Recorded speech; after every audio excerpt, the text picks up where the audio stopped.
Hello दोस्तों, मैं नरेश आपका अपने एजुकेशन एग्जाम पास चैनल में स्वागत करता हूं। आज हम क्लास 11वीं एक मिनट क्लास 11वीं विषय गणित अध्याय 1 समुच्चय सेट्स बोलते हैं, जिसे क्या बोलते हैं, सेट्स बोलते हैं, का बेसिक पढ़ेंगे। यह है पार्ट्स दूसरा है जी। पार्ट्स नंबर कौन सा है? दूसरा है। ठीक है, पार्ट है जी, सॉरी पार्ट नंबर कौन सा है? दूसरा है।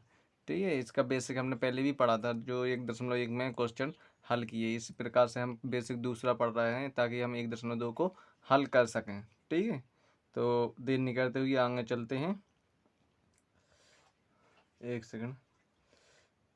प्यारे छात्र छात्राओं से निवेदन करता हूं कि हमारे चैनल एजुकेशन एग्जाम पास नरेश कुमार को सब्सक्राइब जरूर करें। धन्यवाद। तो इसका बेसिक क्या है? रिक्त समुच्चय। अब रिक्त समुच्चय क्या है? इंग्लिश में बोलते हैं द एम्प्टी सेट्स। क्या बोलते हैं? The empty set. तो रिक्त समुच्चय, समुच्चय ए बराबर मंझला कोष्ठक एक्स अनुपात एक्स किसी स्कूल की कक्षा 11वीं में अध्ययनरत एक विद्यार्थी है। जो एक्स क्या है? कक्षा किसी 11वीं में एक अध्ययनरत, मतलब जो कक्षा 11वीं में पढ़ रहा है वह एक व्यक्ति है। ठीक है, हम उस स्कूल में जाकर कक्षा 11वीं में या 11 में अध्ययनरत विद्यार्थियों को गिन कर उनकी संख्या ज्ञात कर सकते हैं। अतः समुच्चय ए के अवयवों की संख्या सीमित है। मतलब जिसे गिन सकते हैं वो सीमित है, जिसे नहीं गिन सकते हैं वो असीमित है। ठीक है, अब हम नीचे लिखे समुच्चय बी पर विचार कीजिए। मतलब बी पर क्या विचार कर रहे हैं हम? बी बराबर है एक्स अनुपात एक्स वर्तमान में कक्षा एक्स मतलब 10 तथा कक्षा 11वीं दोनों में अध्ययनरत विद्यार्थी हैं। तो हम देखते हैं कि एक विद्यार्थी एक साथ दोनों कक्षाओं 10वीं तथा 11वीं में अध्ययन नहीं कर सकता है। अतः समुच्चय बी में कोई भी अवयव नहीं है। क्या? कोई भी अवयव नहीं है। इसी प्रकार से परिभाषा है इसकी। एक समुच्चय जिसमें एक भी अवयव नहीं हो। क्या? जिसमें एक भी अवयव नहीं हो रिक्त समुच्चय या शून्य समुच्चय कहलाता है। ठीक है, इस परिभाषा के अनुसार बी एक रिक्त समुच्चय है। क्या? बी एक रिक्त समुच्चय है, जबकि ए एक रिक्त समुच्चय नहीं है। उसे हम गिन सकते हैं, मतलब एक ही है। इसमें क्या दो चीजें आ गई? कितनी आ गई? दो चीजें। कैसा कहा गया है बी में? फिर बता रहे हैं हम। बी में कहा गया है जो कक्षा 10वीं में भी पढ़ रहा है वो कक्षा 11वीं में, मतलब 11वीं क्लास में भी पढ़ रहा हो, मतलब दोनों में पढ़ रहा हो। तो ऐसा कोई बच्चा हो सकता है? नहीं हो सकता है। तो इसलिए क्या है? यह समुच्चय नहीं है, यह एक अवयव नहीं है। ठीक है, तो वही कह रहे हैं। रिक्त समुच्चय को प्रतीक जी है। इसे क्या बोलते हैं? इस प्रकार से एक गोला गोला को काट दिया, इसे बोलते हैं फाई। क्या बोलते हैं? फाई। अथवा मंझले कोष्ठक से प्रदर्शित कहते हैं। इस मतलब फाई अथवा मंझले कोष्ठक से प्रदर्शित कहते हैं। हम नीचे रिक्त समुच्चय की कुछ उदाहरण दे रहे हैं। देखो कैसे कैसे उदाहरण है। ठीक है, इसको ध्यानपूर्वक समझा करें। ठीक है, क्योंकि जिस समझ में आ गया तभी आप क्वेश्चन को हल कर सकते हैं, अन्यथा नहीं। ठीक है, रटना नहीं है, सब समझना है। मान लीजिए कि ए बराबर एक्स अनुपात 1 से बड़ा है एक्स पर, मतलब ई से बड़ा है एक्स और एक्स से बड़ा है 2। तो जहाँ एक्स एक प्राकृतिक संख्या है, जहाँ ए रिक्त समुच्चय है, क्योंकि ए और 2 के मध्य कोई प्राकृतिक संख्या नहीं है। अब यहाँ पे ना क्या दिया गया है? यहाँ पे जी तो दिया गया है। एक से बड़ा एक्स है, माना कि एक से बड़ा एक्स है। क्या है? एक्स है। ठीक है, पर एक्स से बड़ा कितनी है? 2 है। और दूसरी बात, उसी में कहा गया है कि प्राकृतिक संख्या, तो प्राकृतिक संख्या क्या कहलाती? 1 2 3 4 5 6 इसी प्रकार से चलती रहती कि नहीं? मतलब दशमलव में नहीं होती प्राकृतिक संख्या। तो क्या एक है? एक के बाद 2 आना चाहिए था। एक्स की जगह कितने? 2 आना चाहिए था, पर 2 तो यहीं पे है। तो बीच में क्या है? आधी, मतलब दशमलव में हो सकता। तो यह दशमलव में हो नहीं सकता क्योंकि प्राकृतिक संख्या है। तो आता है क्या? क्योंकि 1 और 2 के मध्य कोई प्राकृतिक संख्या नहीं होती है। तो यह क्या है? ये एक रिक्त समुच्चय है। क्या है? रिक्त समुच्चय है, खाली समुच्चय है। ठीक है, आ ही नहीं सकता। आगे चलते हैं। दूसरा है हमारा b बराबर x अनुपाते एक्स स्क्वायर माइनस 2 बराबर 0 और x एक परमेय संख्या है। क्या? परमेय संख्या, बटे वाली संख्या कहलाती परमेय संख्या। यहाँ b रिक्त समुच्चय है क्योंकि समीकरण एक्स स्क्वायर माइनस 2 बराबर 0 रख लें हम, तो x बराबर क्या हो जाए? x के किसी भी परमेय मान से संतुष्ट नहीं होती है, क्योंकि आप देखो यहाँ पे हम रख रहे हैं यदि एक्स स्क्वायर बराबर का हो जाए हमारा, जो माइनस के 2 है ऊपर चले जाए 2 हो जाए, तब x बराबर का हो जाए 2 के ऊपर का हो जाए अंडर रूट हो जाए। ठीक है, और अंडर रूट क्या है? एक अपरिमेय संख्या, जबकि यहाँ पर क्या बोला गया है? परमेय संख्या बोला गया है। हो जाए अपरिमेय संख्या ना हो जाए तो अतः यह है क्या है? मतलब यह है x के किसी भी परमेय मान से संतुष्ट नहीं होती या होता है, तो यह क्या है? रिक्त समुच्चय है। कैसा है? रिक्त समुच्चय है, यानी परमेय है ही नहीं है। जो परमेय कहा गया है वो परमेय है ही नहीं है, जब नहीं है तो रिक्त समुच्चय है। ठीक है, इसी प्रकार से तीसरा है हमारा c बराबर x अनुपात x संख्या 2 से अधिक एक सम अभाज्य संख्या है। सम अभाज्य संख्या है, ठीक है, यानी सम भी है और अभाज्य संख्या भी है। जो c रिक्त समुच्चय है क्योंकि केवल 2 ही सम अभाज्य संख्या। अब देख लो, वो बोल रहा है कि 2 से अधिक एक सम अभाज्य संख्या है। अब क्या 2 से कोई अभाज्य संख्या है? नहीं है। 2 क्योंकि अभाज्य संख्या 3 हो, 5 हो, 7 हो, इसी प्रकार से क्या विषम ही होंगे, सम तो हो नहीं सकता। जब नहीं हो सकता तो क्या है? या एक क्या रिक्त समुच्चय है। ठीक है, जो नहीं हो सकता है वो रिक्त समुच्चय है। ठीक है, एक और एग्जाम्पल से समझो आप। d बराबर x अनुपात x स्क्वायर बराबर 4। x विषम संख्या है, यानी जो x का मान आना है वो विषम संख्या है। तो क्या विषम संख्या आ रही है? यहाँ से नहीं आ रही, बिल्कुल नहीं आ रही। देखो हम बता रहे हैं आप, एक सेकेंड देखो, यदि हमें यहाँ पे हल करेंगे, मतलब एक्स स्क्वायर कितना देगा? एक्स स्क्वायर बराबर 4। ठीक है, तब x बराबर क्या हो जाए आपको? 4 के ऊपर अंडर रूट हो जाए, और x बराबर क्या हो जाए? 4 के बराबर मूल निकल जाता है, यानी 2 गुणा 2 निकले, जुट्टा बन जाए तो 1 निकले, तो x बराबर कितने हो जाए? 2। और 2 क्या है? एक सम संख्या है। जबकि यहाँ पर क्या बोला? विषम संख्या है। क्या विषम संख्या है? तो यह है क्या है? रिक्त समुच्चय है, क्योंकि विषम संख्या है ही नहीं है, सम संख्या है। ठीक है, तो अतः आशा करते हैं कि समझ में आ रहा होगा आपको, है ना। जो डी रिक्त समुच्चय है क्योंकि समीकरण एक्स स्क्वायर बराबर 4 एक्स के किसी भी विषम मान से संतुष्ट नहीं होता। यदि 4 का वर्गमूल भी ले लें भैया तो कहाँ आता है? विषम तो आ ही नहीं रहा। तो यह क्या रिक्त समुच्चय है। देखो 1.4 को पढ़ेंगे हम, परिमित। अब दूसरा क्या? अब रिक्त समुच्चय समझ चुके। ठीक है, अब पढ़ रहे हैं अपन परिमित और अपरिमित समुच्चय। क्या? परिमित और अपरिमित समुच्चय, विशेष ध्यान से पढ़ना इसे। ठीक है, तो देखो जे क्या कहलाता है, परिमित और अपरिमित। मान लीजिए अच्छी तरह से, बिल्कुल दिमाग से मान लीजिए कि a बराबर मंझला कोष्टक 1,2,3,4,5 है। ठीक है, कोष्टक बंद है। इसी प्रकार से b a, b, c, d, e, f, sorry d, f नहीं है, g है। क्या f उसमें नहीं है, g है। तब c क्या है? इस समय विश्व के विभिन्न भागों में रहने वाले पुरुष। सी क्या? इस समय विश्व के विभिन्न भागों में रहने वाले पुरुष। हम देखते हैं कि, अब देखो हम देखते हैं कि ए में क्या है? 5 अवयव हैं। ए में क्या है? 5 अवयव हैं। बी में क्या है? 6 अवयव हैं। और सी में क्या है? कितने अवयव हैं? सी में कितने अवयव हैं? जैसा कि इसमें अवयव की तो बात ही नहीं करेगी सी में। बोलो, संख्या है कहीं पे? गिनती कर सकते हैं अपन। इस समय विश्व के विभिन्न भागों में रहने वाले पुरुष। ठीक है, अब एक तो विभिन्न भागों में है, भागन को पता नहीं है कि कौन कौन से भाग हैं, और रहने वाले पुरुष भी हैं। जैसा कि स्पष्ट है कि सी के अवयवों की संख्या हम ज्ञात नहीं है, किंतु यह एक प्राकृतिक संख्या है। क्या? यह एक प्राकृतिक संख्या है जो बहुत बड़ी हो सकती है। किसी समुच्चय S के अवयवों की संख्या से हमारा अभिप्राय समुच्चय के भिन्न अवयवों की संख्या से है और इसे हम प्रतीक एन एस कैसे दर्शाते हैं, एन एस द्वारा प्रतीक करते हैं या प्रदर्शित करते हैं, सॉरी। यदि एन एस एक प्राकृतिक संख्या है तो एस एक आरिक्त, ध्यान करिए, एस एक आरिक्त, यदि एन एस एक प्राकृतिक संख्या है तो एस एक आरिक्त परिमित समुच्चय होता है।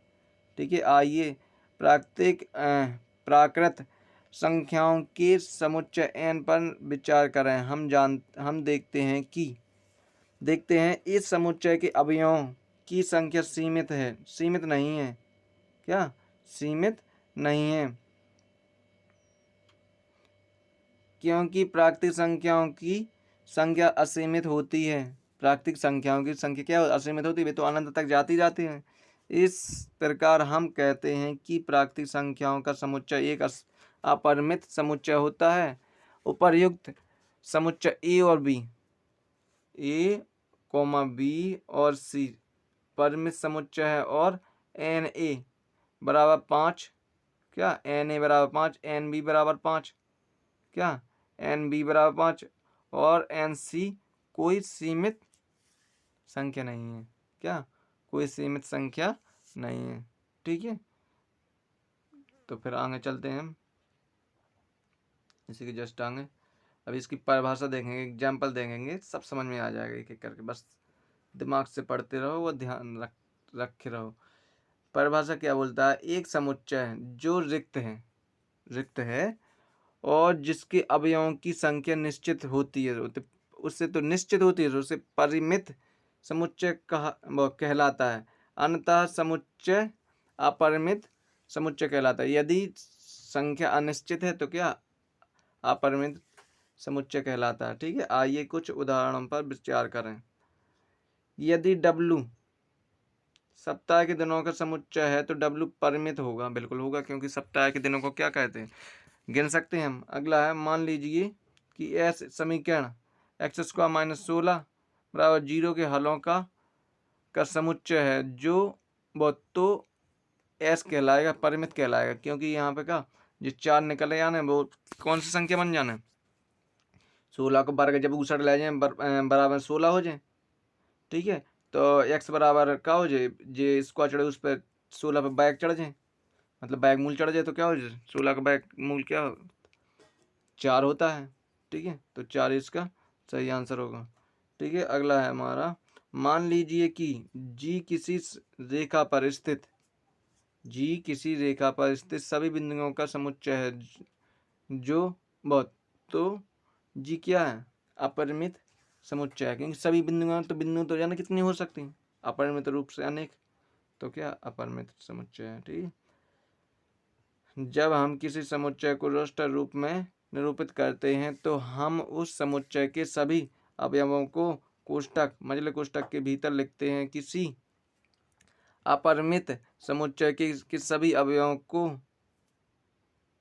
कोष्ठक मझले कोष्ठक के भीतर लिखना संभव नहीं है, क्या संभव नहीं है अपरिमित रूप से, क्योंकि अपरिमित रूप से तो क्या जी अनंत तक जाना है, तो अनंत तक, अब जब अनंत ही नहीं, उसका अंत ही नहीं है पता, तो कोष्ठक कहाँ लगा दें हम, नहीं लगा सकते हैं, इसलिए उसे नहीं लिख सकते। परिमित लिख सकते, अपरिमित नहीं लिख सकते। यह ऐसे समुच्चय के अवयवों की संख्या सीमित नहीं होती, अतः हम किसी अपरिमित समुच्चय को रोस्टर रूप में प्रकट करने के लिए उसके कम से कम इतने अवयवों को लिखते हैं जिससे उस समुच्चय की संरचना स्पष्ट हो सके, और तदुपरांत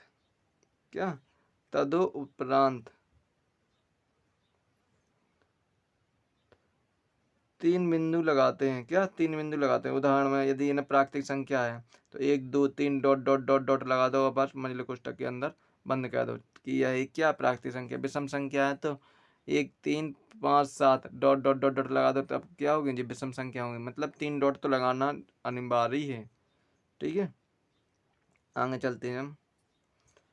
संख्याओं का समुच्चय और डॉट डॉट डॉट डॉट -3 -2 और -1 0 1 2 3 डॉट डॉट डॉट इस प्रकार पूर्णांकों का समुच्चय है। ये सभी समुच्चय अपरिमित रूप से है, क्योंकि यहाँ पे भी डॉट लगे, आगे से भी माइनस में आना है और प्लस में जा रही है संख्या। ठीक है, तो ये क्या है, अपरिमित रूप से मतलब अपरिमित समुच्चय है। ठीक है, देखो टिप्पणी में भी देख रहे हैं हम, सभी अपरिमित समुच्चय का वर्णन रोस्टर रूप में नहीं किया जा सकता है।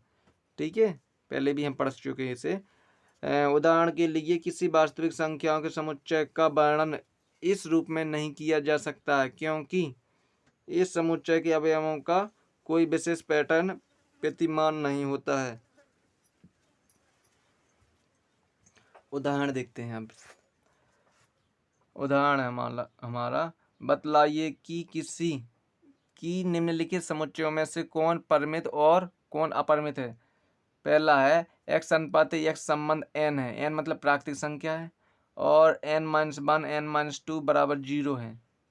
ठीक है, इसी प्रकार से दूसरा है हमारा, यहाँ पे दूसरा है हमारा, अब देखो यहाँ पे पहले तो ये क्या परिमित रूप है, क्योंकि दो है तो क्या है ये परिमित ही रूप है। ठीक है, यहाँ पे देख लो x अनुपात x संबंध n मतलब प्राकृतिक संख्या से है, तो x² बराबर 4।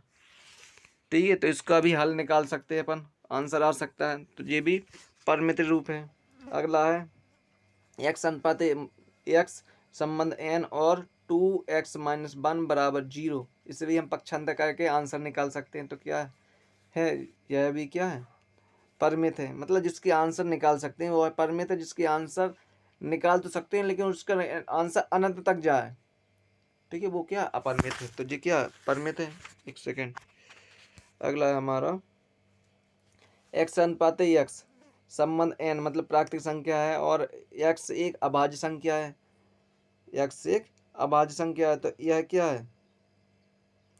ठीक है, यह लफड़ा वाली है, क्योंकि अभाज्य संख्या तो ये भी अभाज्य भी तो अनंत तक जाना है इसे।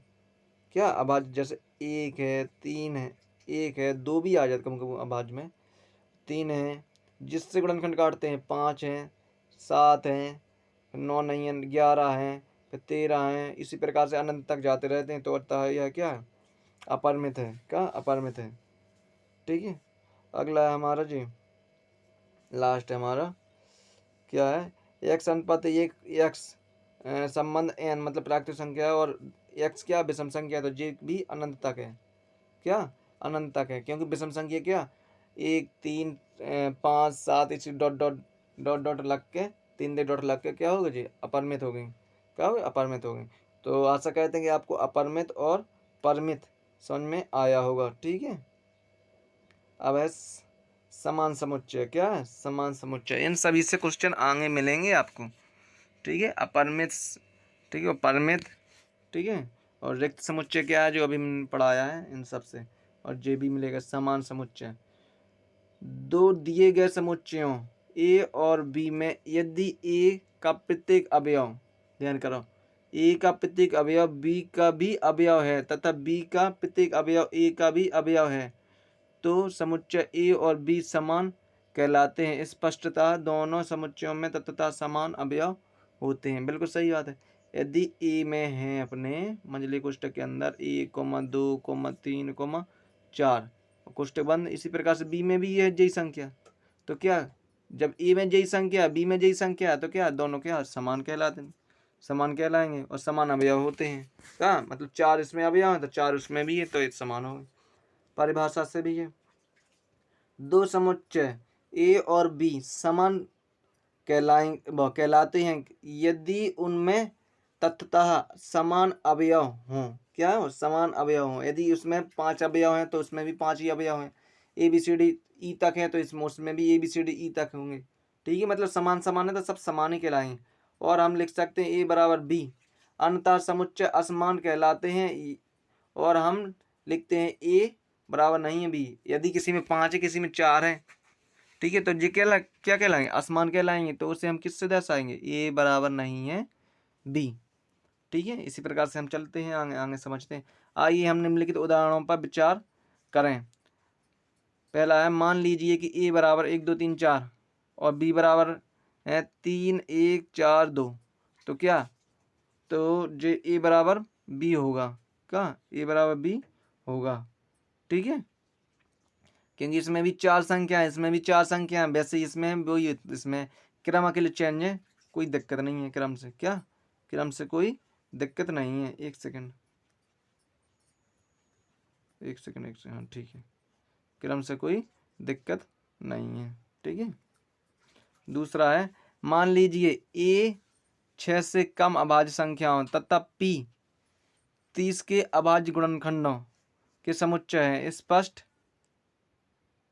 है कि समुच्चय ए और पी समान है, क्योंकि 2, 3, 5 ही संख्या 30 के अभाज्य गुणनखंड है, जबकि 6 क्या है और 6 से कम भी यही है।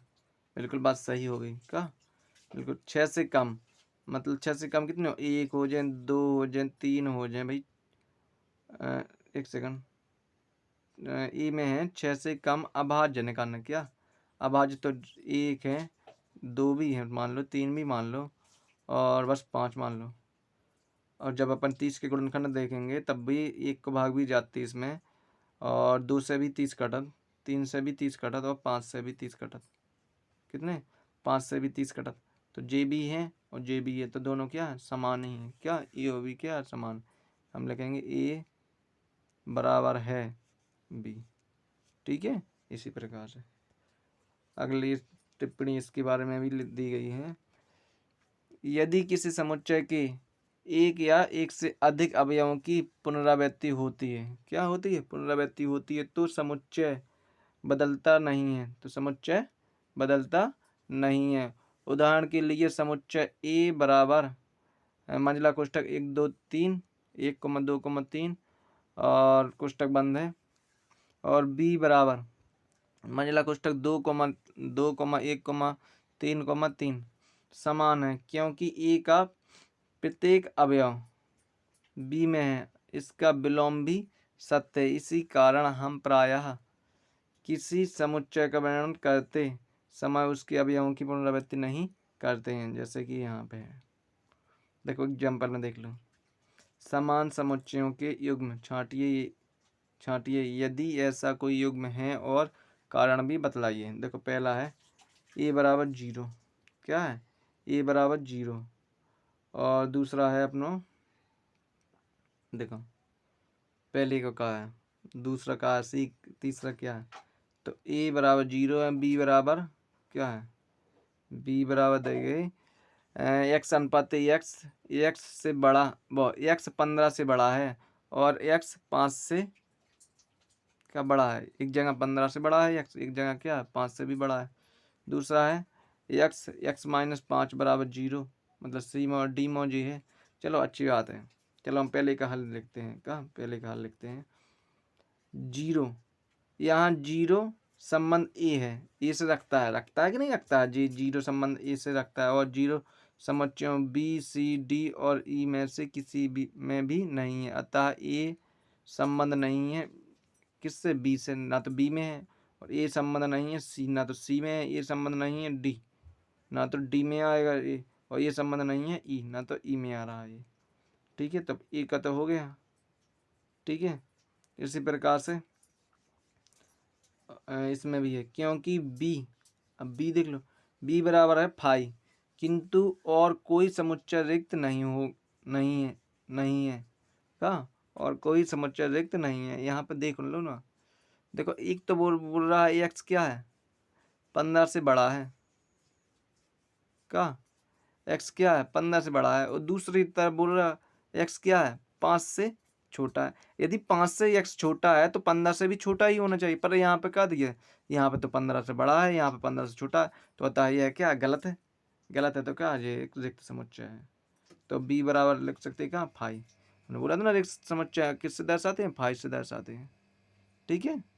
इसी प्रकार से सी में है, सी में क्या है, एक्स खान जब आप 5 59 कह दो तो एक्स बराबर क्या हो जाए, 5 हो जाए। क्या हो जाए, 5 हो जाए। तब परंतु -5 संबंध है रखता है, -5 संबंध रखता है डी से। किससे, डी से। किससे रखता है, डी से, क्योंकि इस 25 का वर्गमूल लेंगे 5 ही निकलेगा, तो सी का संबंध डी से तो बिल्कुल कन्फर्म होगा। तो सी संबंध रखता है डी से संबंध है, डी से, पर कैसा, पर बराबर दे दो कि सी संबंध नहीं है डी से। अब कैसा है भैया, यहाँ पे तो है, यहाँ पे नहीं है, मतलब ये है कि यहाँ पे जो 5 है वो कैसे माइनस में है, इसलिए यहाँ पे 5 कैसे निकलना है, प्लस में निकलना है, इसलिए ये क्या संबंध नहीं है जी, मतलब बराबर नहीं है डी। संबंध तो है डी से, 5 तो है उसमें, संबंध तो रखता है भाई डी से, पर बराबर नहीं है डी के, क्योंकि इसमें 5 प्लस के निकलने हैं, ये 5 है पे माइनस के 5 है पहले तो। अब देख लो आगे भी देख लो, अभी आगे हैं कुल यहाँ, क्योंकि ई बराबर जो ई है इसमें वाले में, ई वाले में ई बराबर निकलेंगे का 5, सी बराबर ई है का, सी बराबर ई है, जब अपन ई के गुणनखंड तोड़ेंगे तो 5 निकलता है इसमें, कितने निकलते हैं 5, तो सी बराबर ई है, और डी बराबर -5,5 निकलना है, डी बराबर का निकलना है -5,5, और ई बराबर निकलेंगे का, ई में इसमें का निकल रहे 5, तो अतः डी बराबर नहीं है ई का, डी बराबर नहीं है ई में, क्योंकि केवल 5 है और इसमें निकलने का डबल -5 +5, तो डी बराबर नहीं है। इसी प्रकार समान समुच्चयों का युग्म केवल सी तथा ई है का, सी तथा ई है, ठीक है।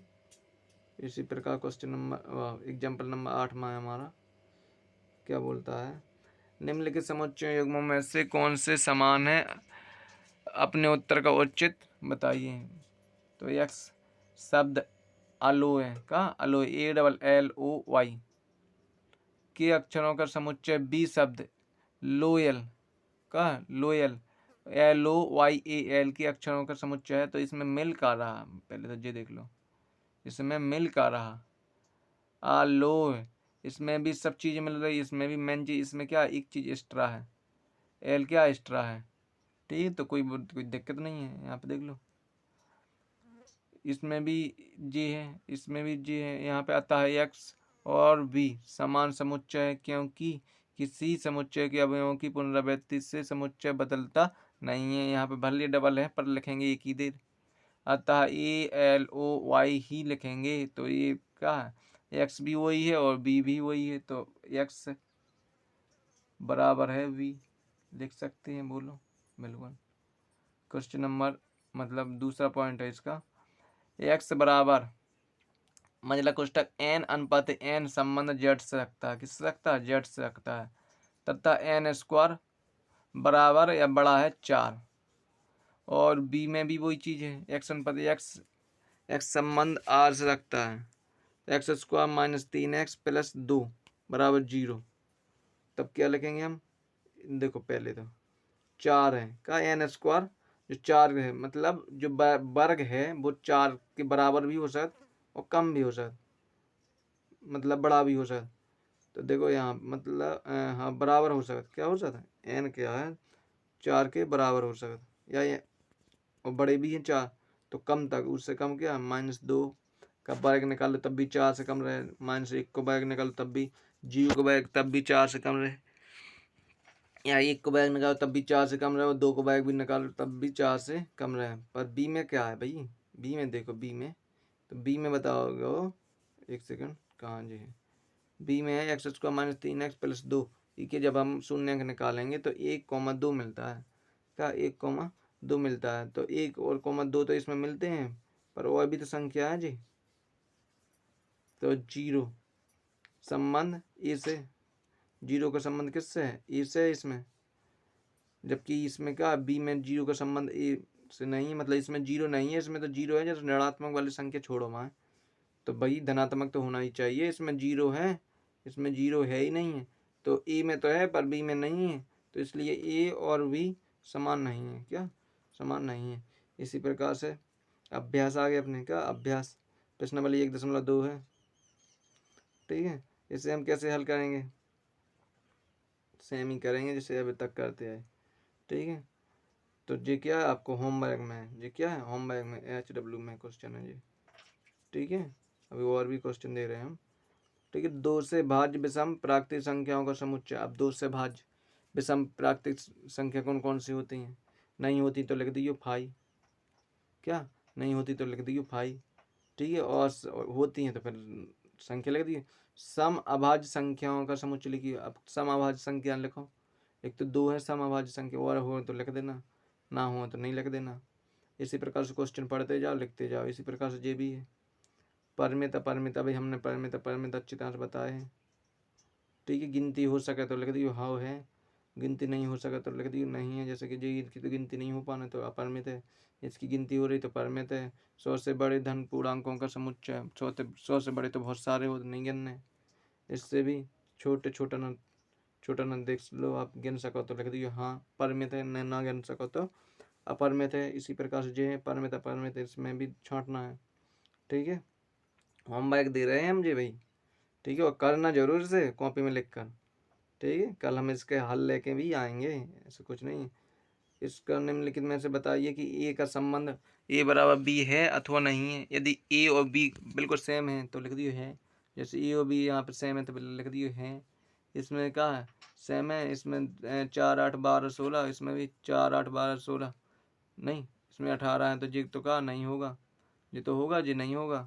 और इसी प्रकार से अगला देख लो, 10 तक है सम संख्या है तो ये भी सम संख्या है। बोलो कहाँ तक, 10 तक, तो लिख दियो हाँ। तो इसी प्रकार से करो। अब जी आप भी देख लो। इसी प्रकार से क्या निम्नलिखित समुच्चय युग्म समान है। अब समान लिखना है।